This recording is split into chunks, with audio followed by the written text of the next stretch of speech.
ladies and gentlemen, we are back. We are back on Miami Total Football Radio, the show.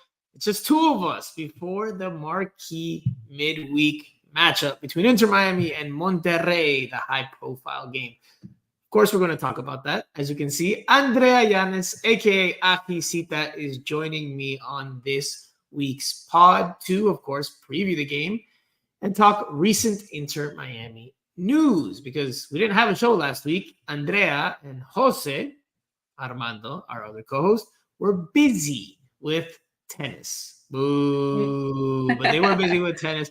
Everybody else was busy too. I try to get a show going with special guest Juan Arango again, but he couldn't make it, couldn't do it, so we just couldn't have a show. I thought about doing it alone, but I don't know if I want to talk for almost an hour. Just an hour. Yeah.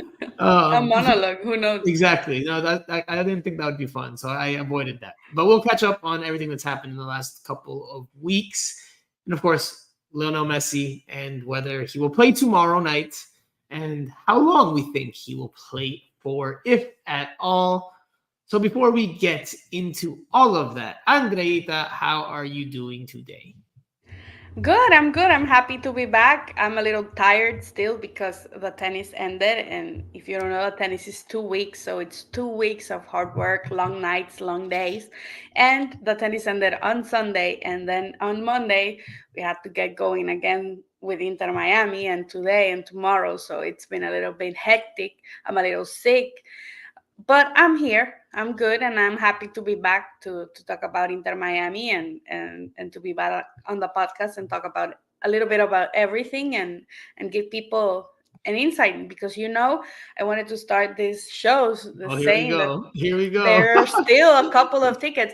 It's incredible that the Estadio in Monterrey is already sold out. The tickets went out and they sold out on that day. And here people are so unsatisfied with Inter Miami that the tickets haven't been sold out. The match is not sold out because people are still waiting to know if Messi is going to play or not, and all this drama that has become Messi's availability and his injury and all that happens because of him cannot be forthcoming with fans, with people who want to see Messi play. So there are still tickets available. And I saw the last time I checked, like 3 hours ago, they had lowered the prices because the cheapest one was $110. That's a lot still, but that's a lot. But for a game like this, people should be interested in going. So let's see. That comes to show you that Inter Miami may be in trouble if they continue not being forthcoming with what is happening with Lionel Messi. And oh, look, a comment. And he also, I thought I read Sinner, but Sinner for the win. Yes, Sinner won the Miami Open. Hash 808K. I'm blind, so please don't judge me. I wouldn't be surprised if Monterrey fans outnumber Inter Miami. Yeah, I got word from Mexican media that at least 2,000 Monterrey fans are going to be in the stadium tomorrow that traveled from Monterrey. So that's not taking into account the people that live here and are going to go and support. I saw some Monterrey fans on the game on Saturday there, so it's going to be interesting, and if the stadium doesn't fill out, it's going to be disappointed, because this is Inter Miami's biggest match in their history until now. So whoa, bigger than the League's Cup final? Yes, League's Cup is fake. Well, they won on penalty kicks. Let's see. Kyle is in the comment section, and he mentioned something that I haven't said yet. And he says, "Hola, mi gente de Miami Total Football Radio." Of course, we can't go pod without doing the R. That I got into it. I cannot stop talking. You know me, so. No, you're good. You're good. No worries. You just went in on the ticket sales reps. So shame on you, Inter Miami ticket sales reps, for not doing it better. Look, I mean, I think part of it, if we're going to stick on the ticket subject, I mean, price is obviously a big sticking point. It's a midweek match, so it's a high-profile game for people on the outside, internationally. I mean, it's still a midweek match locally. That's the second part of it. And that's just the way it goes with these CONCACAF Champions Cup matches. And the third part is that, I mean, how much marketing has really been done for this game? And it's not all in Inter Miami to market this game, because this is a CONCACAF game. So CONCACAF could have done its part as well. But I don't think you're seeing a whole lot of advertisements, commercials, and the like to promote this game. I mean, we were out there today at practice, and it was mostly Spanish-speaking and Mexican media, in addition to like the local core group. You didn't really see a lot of the local English-speaking TV outlets out there. Just as an example, I mean, the only newspaper. And that happens because the team is not forthcoming with Messi. Because people are tired. Like I've heard media from local outlets that are tired from going and being said day by day or something in the means that what Inter Miami what is saying, right? So it's a shame. It's a shame, really, because for media, for people, for fans, listen, a lot of people were here for Semana Santa from other countries and wanted to stay to watch this match, and they didn't know if it would have been worth it, because for people, it's not worth it to watch who are not Inter Miami fans. So, I mean, tourists, it's not worth it to go and watch Inter Miami if Messi's not playing. So, you read the comment or me? Luis Ezequiel Rivero says, si todos sabemos que Monterrey es más favorito, which translates to, we all know that Monterrey is the heavy favorites. Well, we'll talk about that. Maybe in the series, but what about tomorrow's game? We'll get into that in a little bit later. But Andrea just touched on the first topic that we'll dive into in a little more detail. We will sink our teeth into, and that is, of course, Lionel Messi's status. He hasn't played in several weeks. He missed the international break with Argentina with the hamstring injury. Right? Hamstring? Is that right? I think that's right. Yeah, hamstring. All right. Well, there was always talk about the goal being that he could return for this match. Now, he didn't play, again, in any of the two recent league games against the New York Red Bulls and New York City FC. But today, we got some type of update. We caught some glimpse of Messi taking part in team training.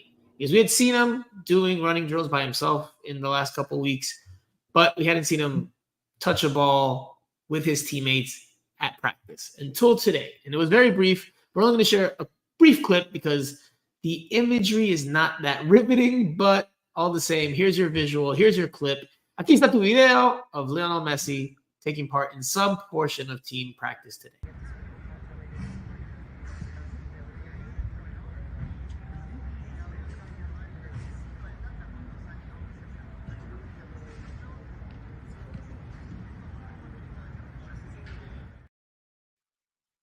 There you go. That's all I'm going to show. Because anymore, it's just him waiting for the ball to get there. He does kick the ball at some point, but obviously it's not especially with how far they put him away from us. It's just, it's not the most aesthetically pleasing clip. But alas, you can see that Messi joined in late on the team training, which I'm not going to say anything because there's a reason why I'm not going to say anything. It's not because I'm trying to bite my tongue. I don't want to tip off something that I have in the works for the next week or two. It's something I don't want to share in case any Inter Miami executives or members of the team are listening. But anyway, Andrea, all right, Messi practiced, at least from what we could see during the first 15, 20 minutes of training. He practiced with the team. Now, when we were removed, did he partake in full training? Was he off to the side because he can't train at a high intensity level yet? I mean, we don't know. These are questions we don't know. Tata Martino was asked later on in the Matchday -1, the pregame press conference, about Messi's status. This is his reaction. I think the nonverbal expression after he responds to Michelle is very telling. So we'll listen to that. We'll watch that, and then we'll dive into what we think. Mañana definimos, Michelle. Hoy no lo sé. Entrenó, sí. Mañana vamos a definir. Todavía quedan 24 horas.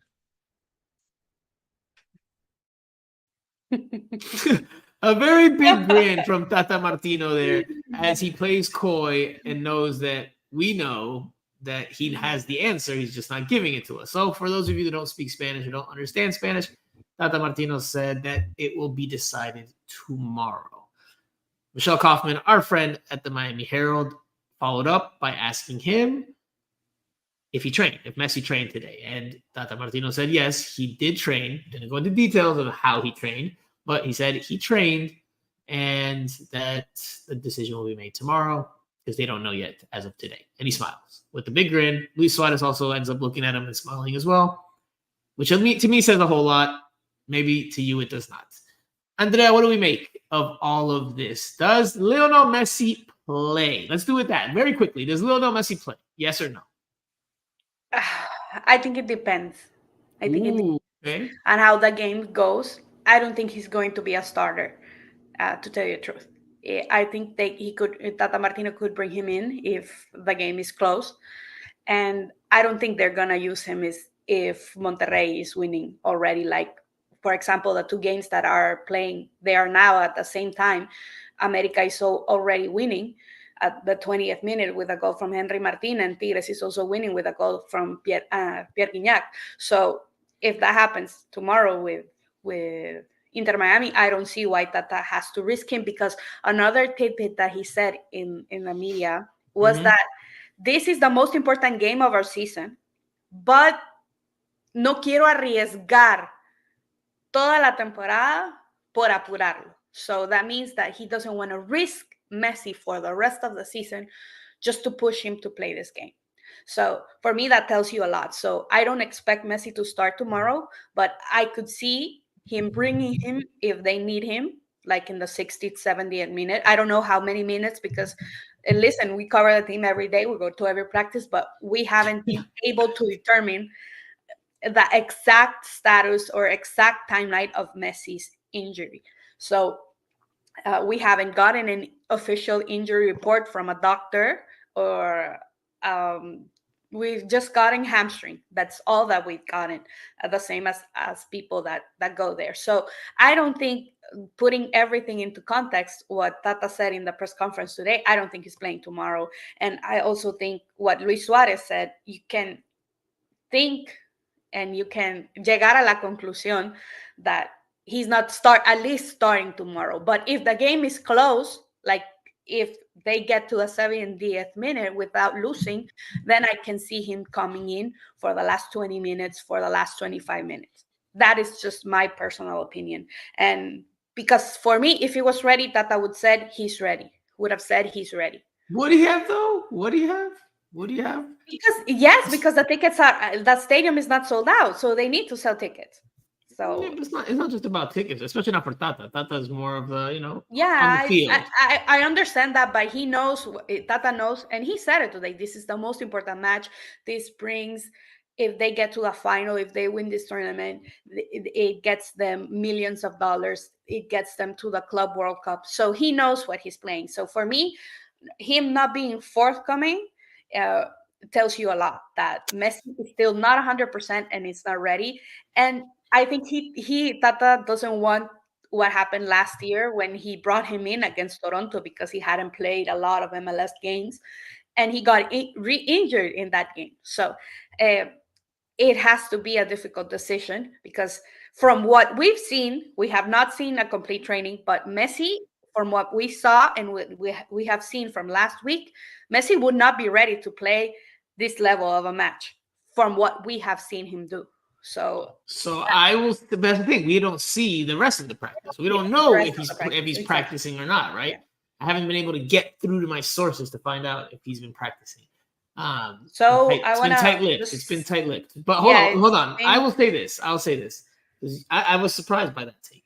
I disagree. I think he plays, and I think he starts. I don't know if he goes the full 90, but I think he starts. If this is they're not going to want to risk him for the entire season. Of course not. But if this is their biggest matchup, or this is the biggest series for them to date in this season, even though it's early, then I think he plays. Look, and again, I'm not saying he's not injured anymore. I'm not going to not say that. But I think they've just been managing his minutes and managing his load. Because what a coincidence that when he went out with that injury a few weeks ago, they were all eyes, oh, I hope he's ready for the Monterrey game. And now the Monterrey game's here, and okay, well, maybe he might play now.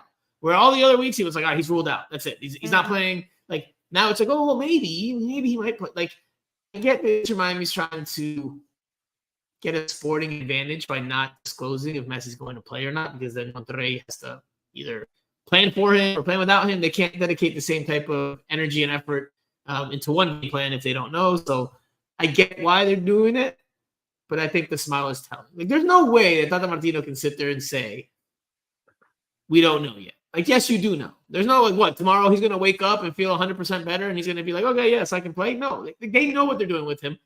Again, I'm not saying this is inside information. This is just my supposition. I think he plays and I think he starts. I could be wrong. Maybe he does. You think he starts? It could be. Maybe he goes on the bench. If he starts, then they've been lying to us all this time because we haven't seen him. Wouldn't be the first time. Work. Wouldn't be the first time. time. It wouldn't be the first time. But it would surprise me, yeah. And I wanted to update our viewers if you're watching us, but you also want to know the results. America is now winning at the 28th minute, 2-0 with a goal of Alejandro Sendejas. So the American guy scored against New England Revolution, and America are already 2-0 up against. And why is that important, Andrea?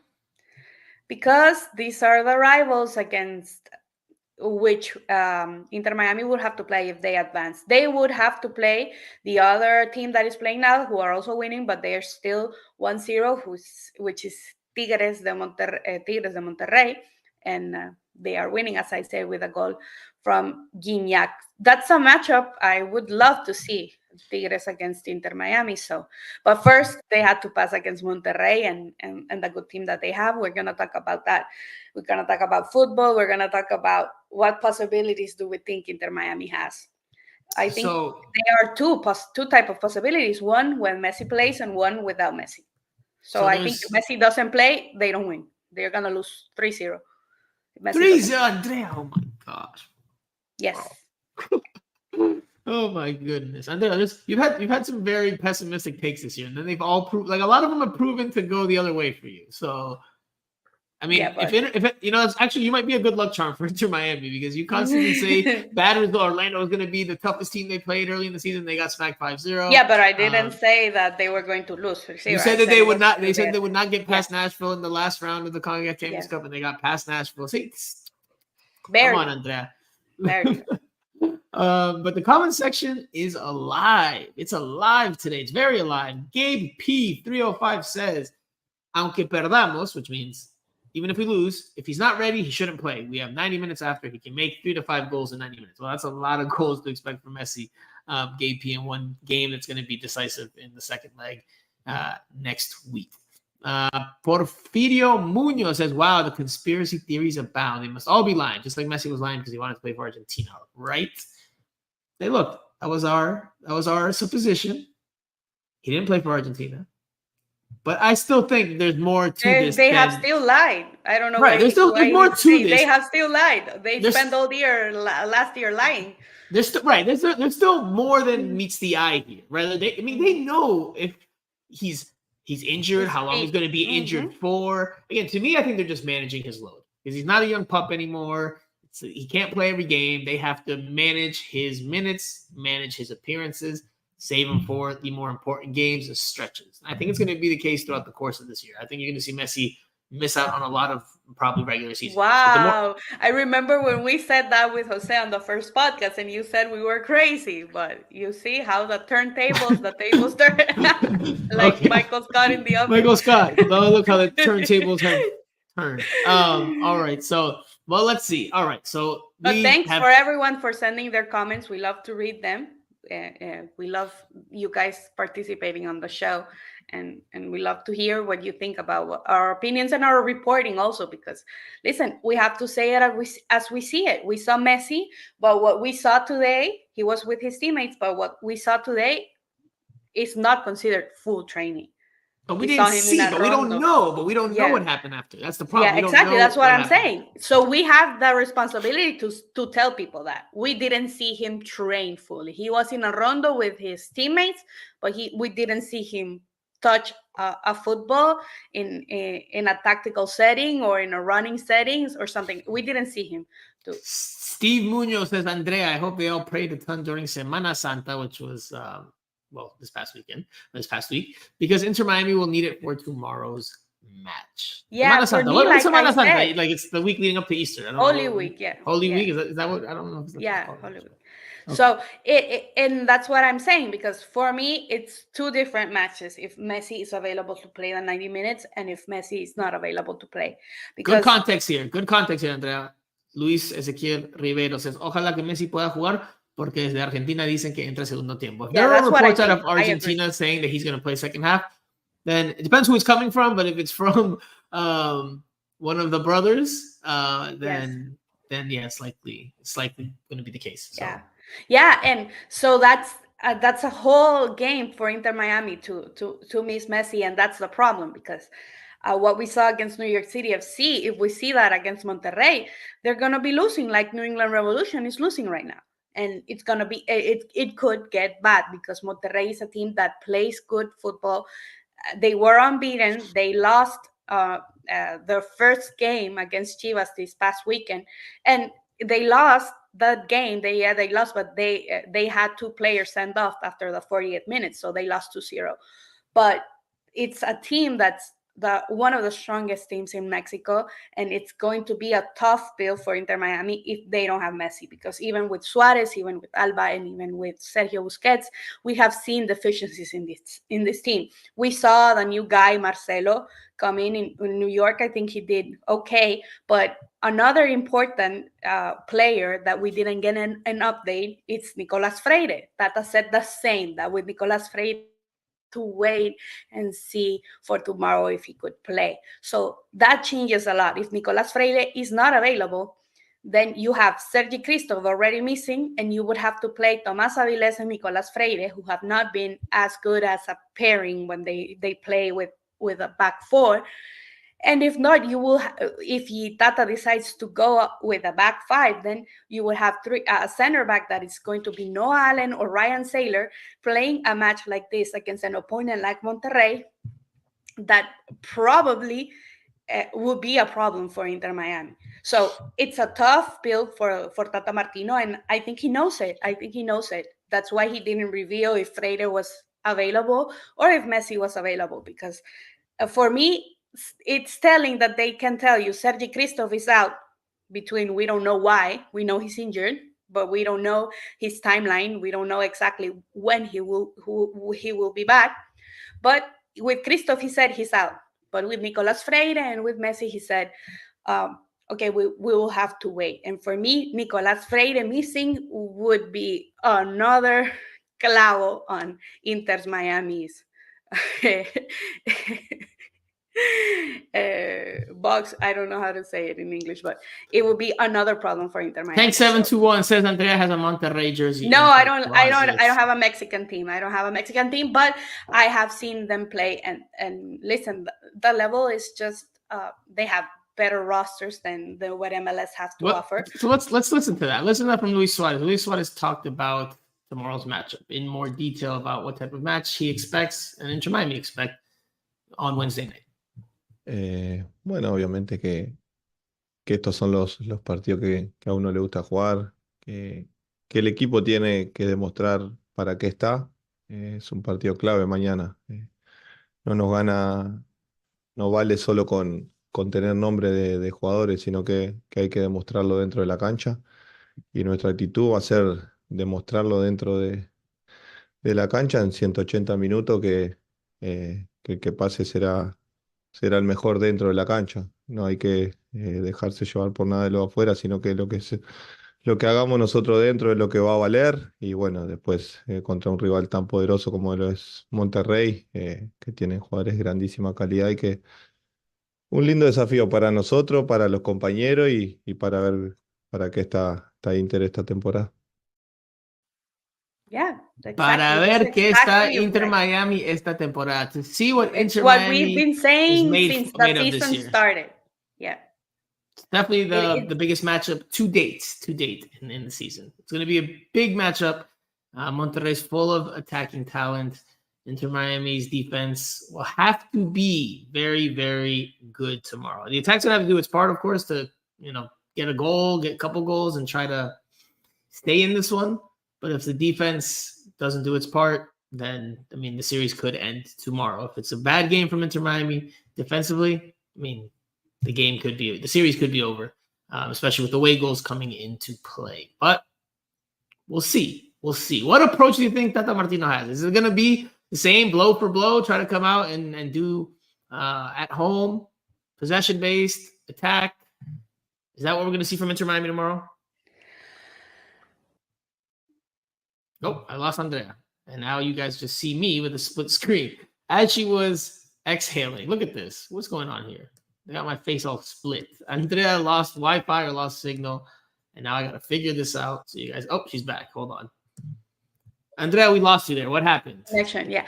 I think what's going to happen with Inter Miami's approach is going to depend, again, if Messi is able to start or Messi will start on the bench. So if Messi is not able to start, I think we'll see a different Inter Miami. I think if Nicolas Freire will play against with Toto Aviles at the back and Marcelo and Jordi Alba, that would be the preferred manner of Tata Martino to play this game. I think he knows that the back five will not be a solution for this type of match and could jeopardize his match proposal, his match result. So I think he's going to with a back four.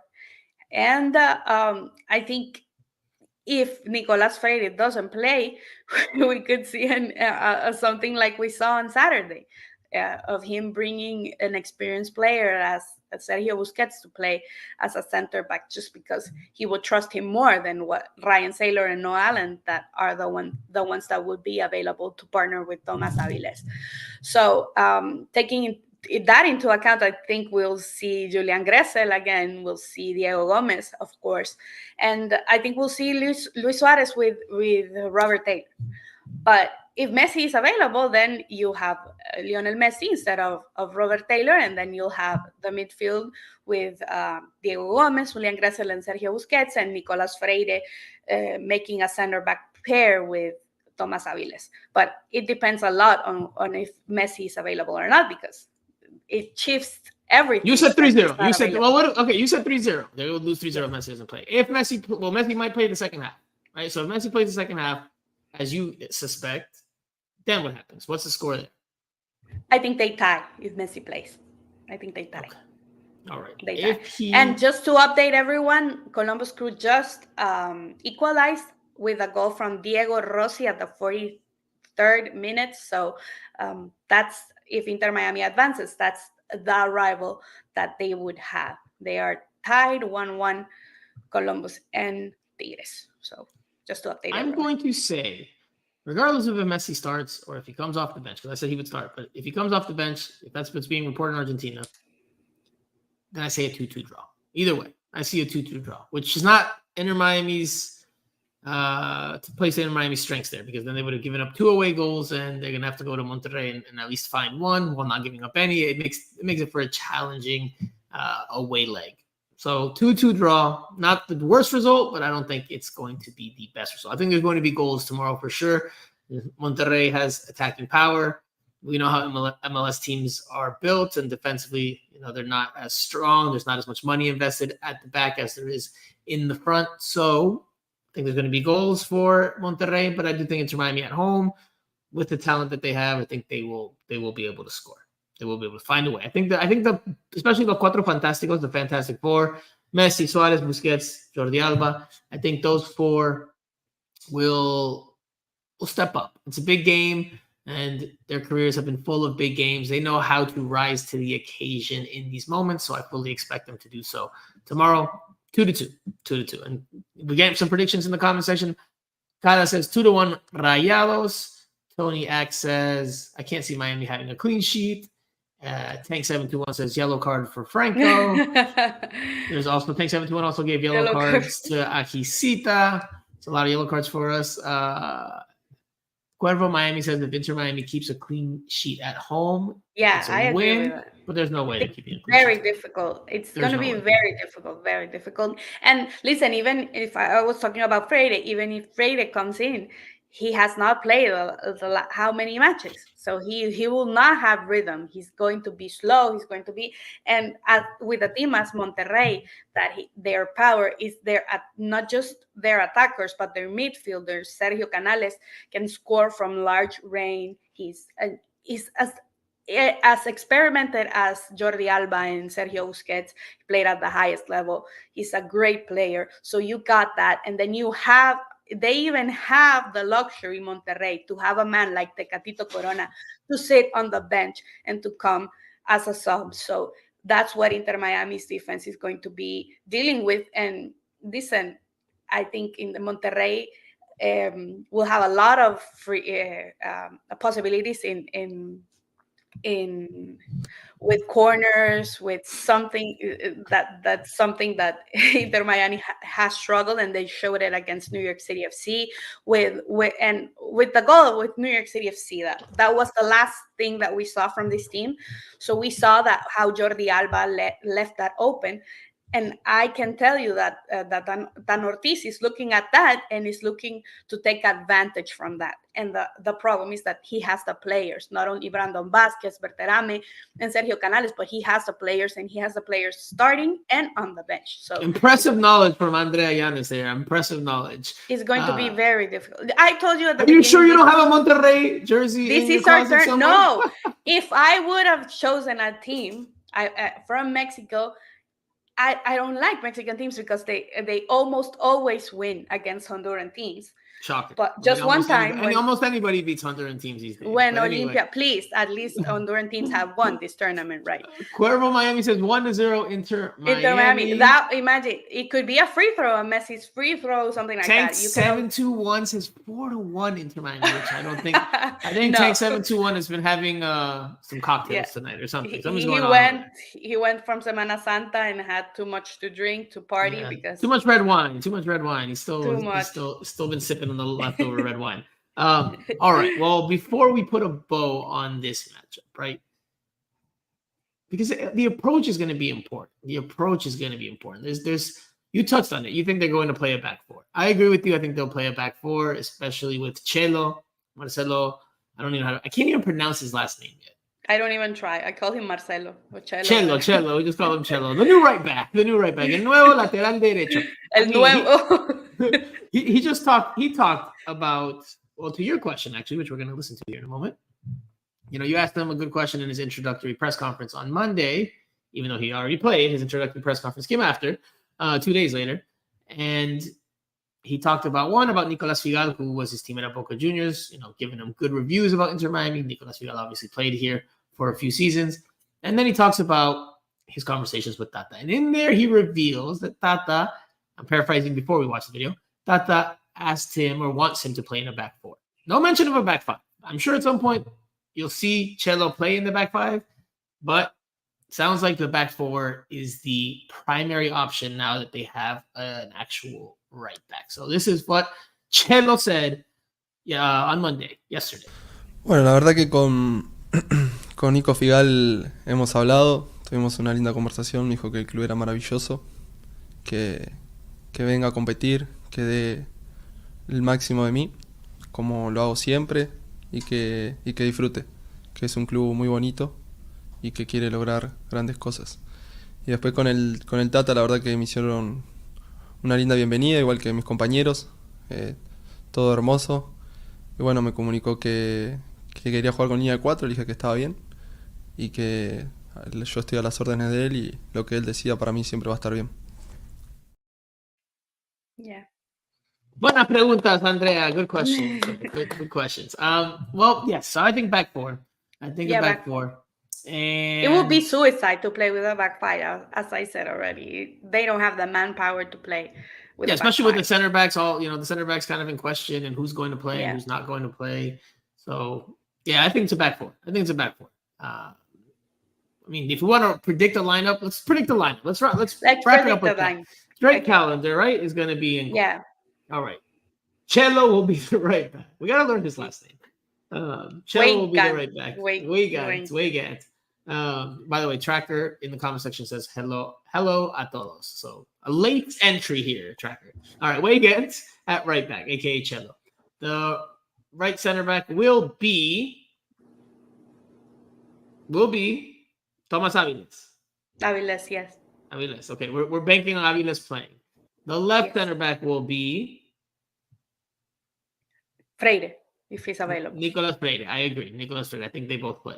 Left back will be Jordi Alba. Then your midfield three, right? Because one of the news items that we didn't cover last week, that we haven't covered yet on this show, is that Federico Redondo suffered an injury while on international duty. I believe it's an LCL injury, and he's out for 8 weeks. Big blow to Inter Miami's midfield. Big blow for Inter Miami's midfield, which we'll talk about here in a moment in more detail.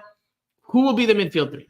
Busquets. Well, from the Busquets, then Gressel on the right, and Diego Gomez on the left. Diego Gomez is absolutely starting this game. Is Julian Gressel definitely a starter in this game? Yes. I mean, if I'm going off of what I think Tata does, then yeah, very likely. Yeah, that's what I'm going. If what I would want, no, but what Tata what would you do, Andrea? Tata is Julian Gressel fan as no one in this earth. Maybe we could see Benjamin Kremaski. Maybe not. I don't like David Ruiz. David Ruiz. David Ruiz could be a possibility. It could be a possibility, but I think Julian Gressel has it on the bag. And we'll see him there with Busquets and Diego Gomez, especially with Redondo's injury. I think we'll see him in the midfield, and we'll see him there. I agree. It's not necessarily what we would do, but that's what we think Tata will do. Yeah. Now, up top, Luis Suarez, flanked by Robert Taylor, and if Messi's not starting, who starts?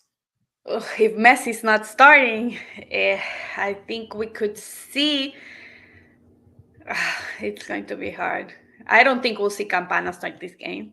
Not a chance. I don't think he's starting with two center forwards. So if Messi is Gressel not maybe playing, starts up there. Maybe Gressel starts in the wing, opening the door for David Ruiz to come in. Exactly. That's what I was going to say. If Messi doesn't play, the change would be in midfield. And it also depends if Freire is available, because I could see Tata bringing Busquets as a center back again, just because he did it on the weekend. And I think he did it to see how it worked, to have that chance if Nicolas Freire couldn't make it to this game. So I think if neither of those two guys, Freire and Messi, can play, the change we would see would be in the midfield. I think Robert Taylor would start with Luis Suarez, and Gressel could move up, and David Ruiz could come in for him. And if Busquets has to play as a center midfielder, then as a central defender, we could see the same lineup as we saw on Saturday coming. So it's going to be interesting, and it's going to be a tough game for Inter Miami. Listen, Tata has to make decisions. As he said, it's not just about this game, because if he risks Nicolas Freire, and we know that Freire's injury is an injury that he has had for a long time. He came injured, he got better, and he got re-injured. If he comes on tomorrow and he's still not 100%, you're risking losing him for a long period of time. So it's a difficult decision with Tata, and with Messi the same, because if Messi gets injured, this would be his 6th MLS game that he misses with Colorado on Saturday. I think he's going to miss him even if he plays or not on this game. So they are not going to risk him. The game in Monterrey is going to be 10,000 times more important than the one tomorrow. So I don't see him playing on Saturday already. Maybe he's similar off the bench type thing. Off the bench type thing to maybe start next week away. I wouldn't invest my money, my coins on buying tickets for Saturday, to tell you the truth. If I was an Inter Miami fan looking to go and see Messi, I would wait. Oof, Kara in the comment section with an interesting opinion. Messi has, in my opinion, been a little less professional going out after games partying. At least comes off that way. I'm sure that's going to ruffle some feathers and poke the hornet's nest, because I'm sure there's going to be plenty of Messi defenders in the comment section. Something that people talk about, and I'm going to give you an example, because Neymar was here last week. He was here for the Miami Open. He went to a Miami Open with Jimmy Butler. He Miami Heat game. He went to Miami Marlins game throughout the first pitch. But let me tell you something. This happened with Carlos Alcaraz. Carlos Alcaraz was the favorite guy to win Miami, because he has won it in the past, and he won Indian Wells, and he's one of the best. So the thing is that Neymar and Jimmy Butler went to Carlos Alcaraz game, and then Carlos Alcaraz went out with them after his match. And the next match, the next day, he lost. So this is a topic of conversation in every sport when you see these guys going out and partying. So I guess that's fair for fans to call out Messi. Juan Arango with some info. I don't know if this is true or not, but he says Neymar was here for Anita's birthday. Okay. Wow. We didn't get invited, Franco. Wow. But I saw Shakira I in love the Anita. Miami Open, so it doesn't matter. So, I love whatever. Anita, so I'm disappointed that I was not invited. All right. But this is fair criticism for them, because when they don't perform on the field, then people are going to start looking. I don't think that Messi hasn't performed, because he has performed for Inter Miami in every game he has played. Right, but if he was in Barcelona, he ain't partying. No, if he was in Barcelona, people would have been crazy already, and media, a lot of more interest. People more interested in what is happening. But the problem is that media, you see Mexican media, and what they say is that, oh, this is why Messi came to MLS, because he didn't want that pressure anymore. He didn't want to give explanations on why is he missing games, why is he traveling, why is he going here and there, why is he the tail end of his career. He wants to enjoy the tail end of his career as much as possible. And that's why I don't think that's a secret. I don't think that's a secret. Exactly. Yeah. I think it's pretty obvious. If you're coming to MLS at the end of your career, you're not coming to pressure-packed situation. By and large, it's not going to be anywhere near close to the highest levels of Europe, where you're expected to win everything if you're playing for one of the biggest clubs. And even Mexico, because listen, if Tata loses this game, he's going to continue on the post. If Tata Ortiz loses this game, he may be fired, even if he's in the first place in the Mexican League. No way. No, if he loses the series, maybe. But if he loses the series, first game, the series, I meant. Yeah, the series. Well, that's an interesting one. This is a big game for Tata. This is a big series for Tata, but it's a very big game for Tata, because, well, Inter Miami's not coming off of two very good league games, a blowout loss, and a draw. And, well, there's a lot of storylines there between Mexico and Tata Martino after he coached their national team and did not do so well in his 4-year tenure there. There's a lot of ill will towards Inter Miami's head coach south of the border, and that's definitely going to play a part in all of this. I'm very, very curious to see the it's reaction. Going to be hard for these, the reaction next these week guys. when they arrive. Yeah. It's when it's not going to be like everyone the press conferences. Messi. And I'm curious to see how he gets. It's gonna be insane.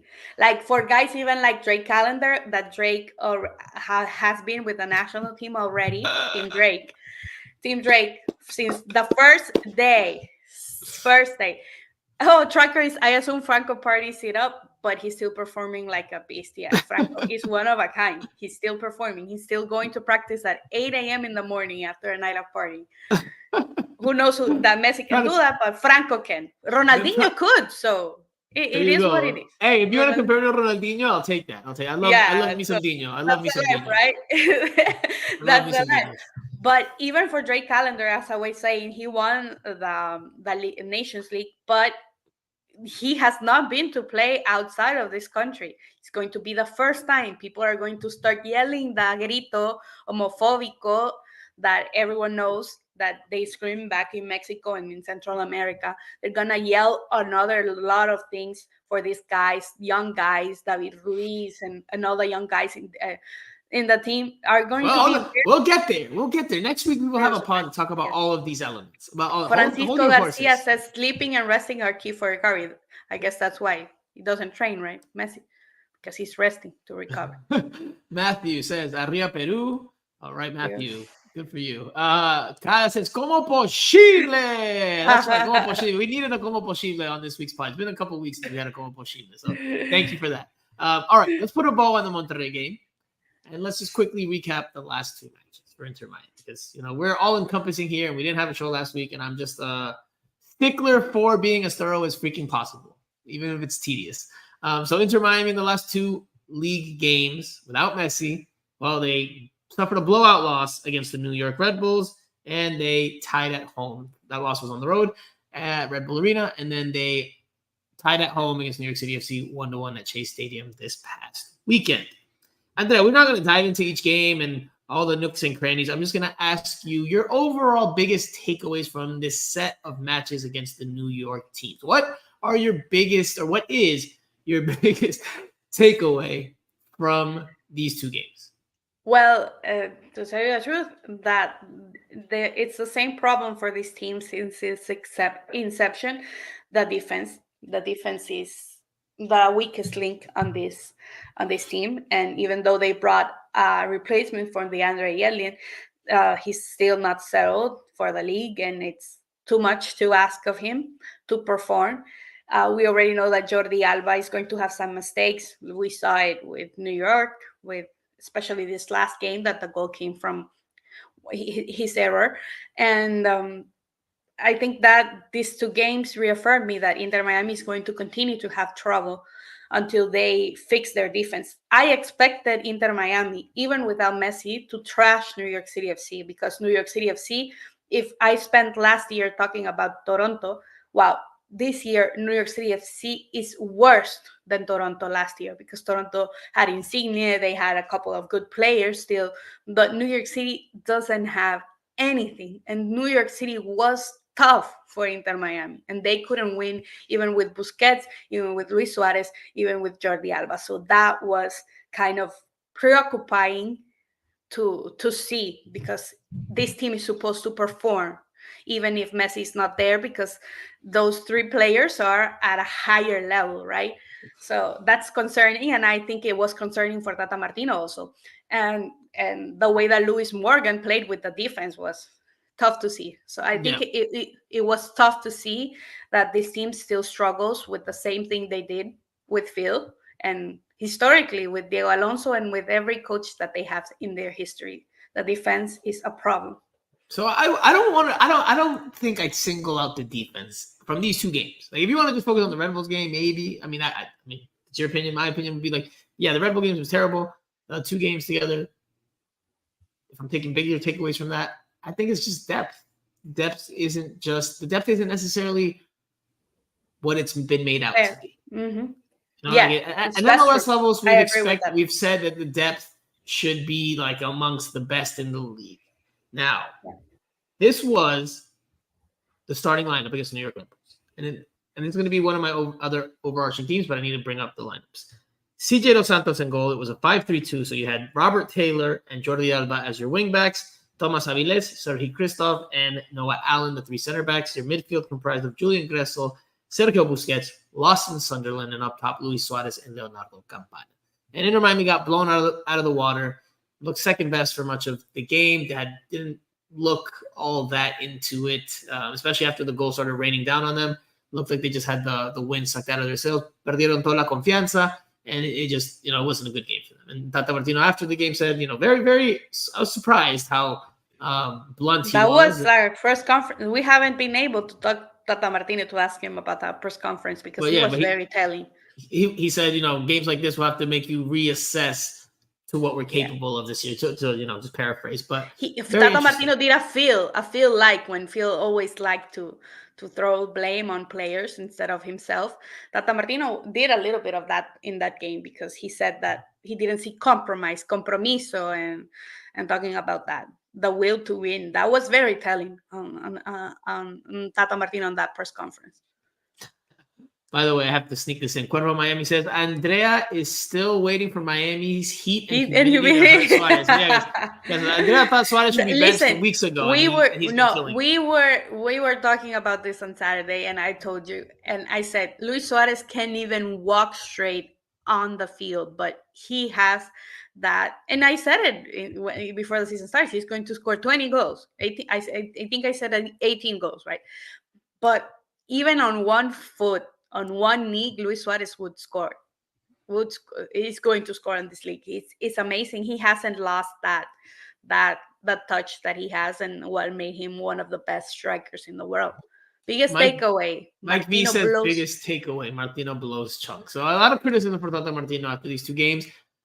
I understand that. I still wouldn't put it all on him. Maybe they shouldn't have gotten blown out. Yeah, no, I'm not gonna say maybe. They shouldn't have gotten blown out at Red Bull Arena. You expected for him to do better, especially not against New York Red Bulls, but against New York City FC, who doesn't have, has not been a good team on this start of the season. I expected Inter Miami to come and win, and to come and make a statement win. Luis Morgan was a man possessed. Luis Morgan was a man possessed in that game. He scores 3 goals, helps set up another one. The one play where he Yeah, but hustles after his that game, ass off to Franco, get to the sideline. Inter Miami needed to come and show against New York City FC, the worst team until this moment in time from the season, needed to come and show something more. And they didn't show anything against New York. Only that Luis Suarez goal, was, of course, a good goal. They didn't show much in that game. That was a bad game for them. That was a bad game. Not to disagree with that post game. When Jose asked Luis Suarez today, I think that was one of the most interesting responses that Luis Suarez gave when Jose asked him what the young player, blah, blah, blah, and he said, I didn't talk to anyone after 48 hours after that match against New York City FC because I was so mad. And he was so mad because they didn't get the result and they didn't play well against New York City FC. And he's right. That is a game that they should have definitely won in a statement win. That was a game to do that. And they didn't. And it's part on the players and part on Tata Martino also because, listen, I understand that you have a lot of injuries, but this team should be playing better. And I have said that a couple of times. And that's why I ask you, if Tata Martino gets blown out with Monterrey on both games in the series, he's not going to have any pressure. He's not going to get fired. People are going to get mad, but he's going to continue on his post because his post is secure. And unfortunately, that happens in MLS. But it will be unfortunate to see Inter Miami go through that again because Phil should have been fired from before. And if you lose this match against Monterrey, it's after losing against New York Red Bulls and the game against New York City FC, any coach anywhere in the world would be out. I don't know about any coach anywhere in the world, but he would be out. But New York City FC, 1-1 draw. Luis Suarez scored in the 14th minute, and then New York City FC scored an equalizer before halftime. And that was it. Those were the only goals in the game. This time, Inter Miami played in a 4-3-3. Drake Callender in goal. Chelo Weigandt at right back. Ryan Saylor and Sergio Busquets were your center back tandem. Not even in PlayStation. Ni en PlayStation hemos visto esa dupla. Like, no one ever predicted that starting center back tandem. Yes. Jordi Alba as a left back. Your midfield three, David Ruiz, Yannick Bright, Diego Gomez. And up top, Julian Gressel and Robert Taylor, right and left, flanking Luis Suarez. So clearly they tapped into their depth in these two games, and the depth did not pass these tests with flying colors. And I think, again, that's my biggest takeaway from the two. I think that's the biggest takeaway. And then I will add in parenthesis that goes into it, the loss of Federico Redondo and how big of an impact his absence is to this midfield, right? Because before he arrived, Sergio Busquets was the only player in that midfield that could really help build out, right? By and large, consistently. When they had Redondo helped in that regard. Now that he's out for 2 months, they lose a big piece, a key piece to how that midfield operates. And now it's up to Tata Martino to figure out how to make up for that. Because Diego Gomez is playing very well on one side, but he's not necessarily the guy that's going to help with the build out. It's more of a guy that's carrying the ball forward, bringing it forward, but not necessarily the cleanest passer or have the best foot and mejor pie. This is going to be a chance for other players to step up. There's going to be a chance for other players to step up, but this is where I think Inter Miami, they were hurt. They were exactly.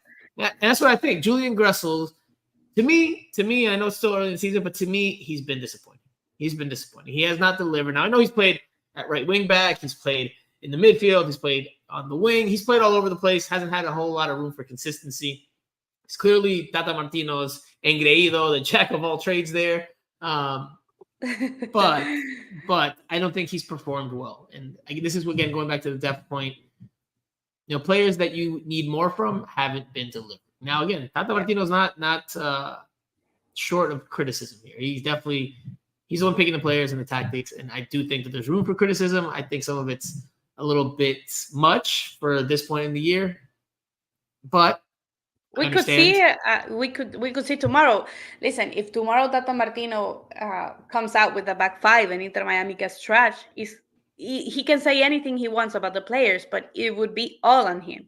I think Tata is under a lot of pressure, not only because Messi is going to play or whatever, but he knows that he has to perform in this match.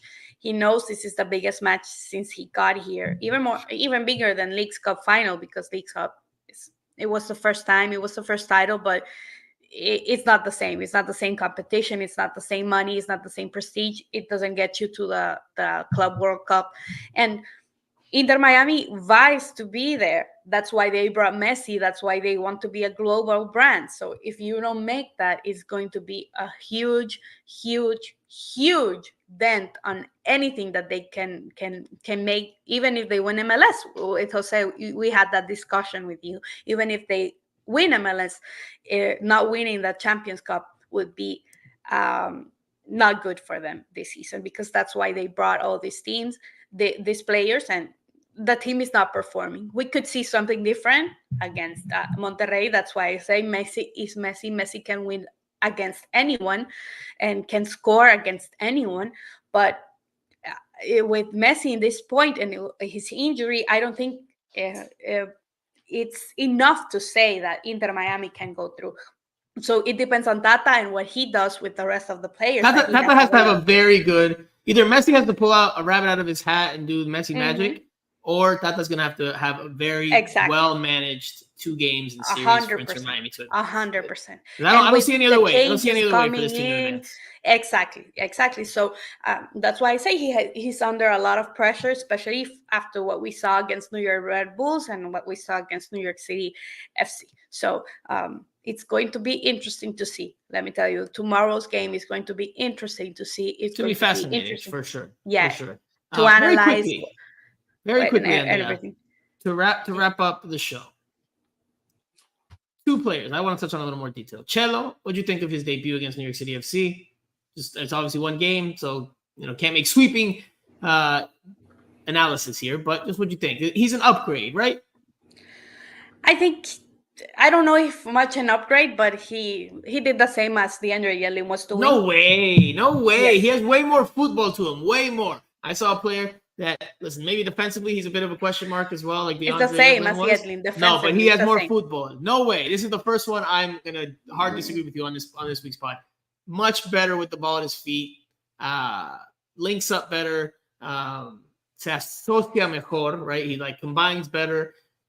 Gives the team more football from that right back position. And I think it's going to only get better. The more comfortable he gets, the more familiar he gets with his teammates and the system. We could see also Franco Negri come in the midfield if he needs it, because he He was with the second team. Yeah, he played already with the second team. He's ready. He was on the bench against New York against both. Yeah, but he hasn't played. But he hasn't played. Is he in the plans? I don't know.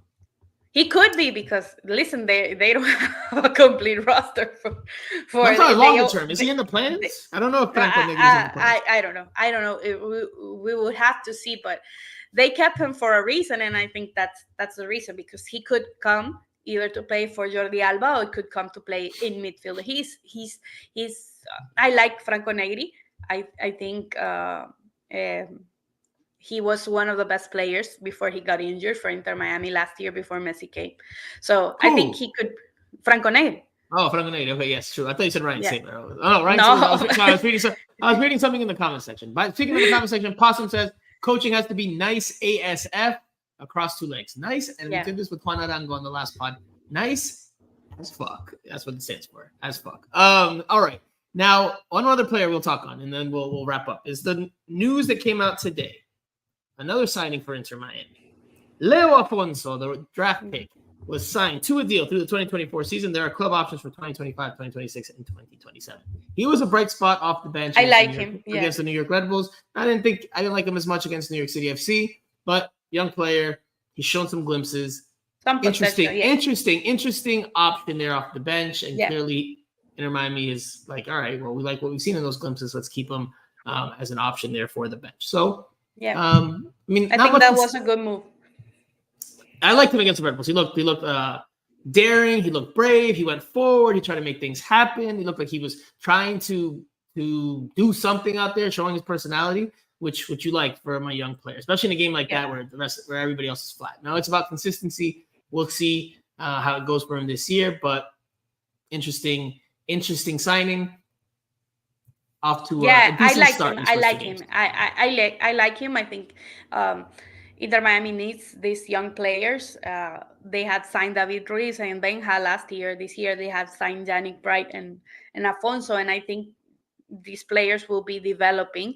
And these players are ready, because some players are not ready still, and these players at least are ready to come out from the bench and can learn. That's something important that you want as a football club to grow, because you give these guys opportunities and they have to take advantage of them and better their game, better their experience, and all of that. So I really like what Inter Miami is doing with, especially these guys in midfielder, Benja, David Ruiz, Yannick, and Afonso, and you can tell Kyle pays attention because he says Afonso. There's definitely a player in there. El Primo in the parentheses.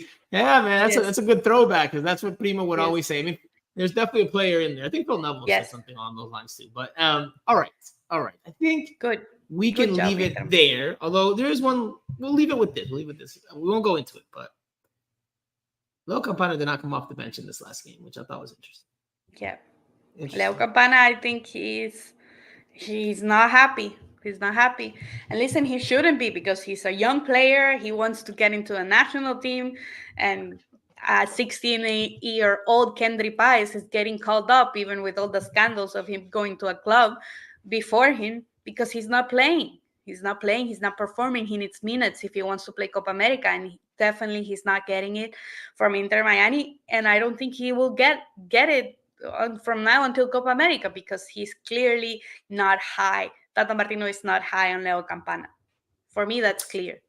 I mean, yeah, I think if he has to pick a striker to trust in, I think he trusts Luis Suarez much more than Campana. I think that's clear.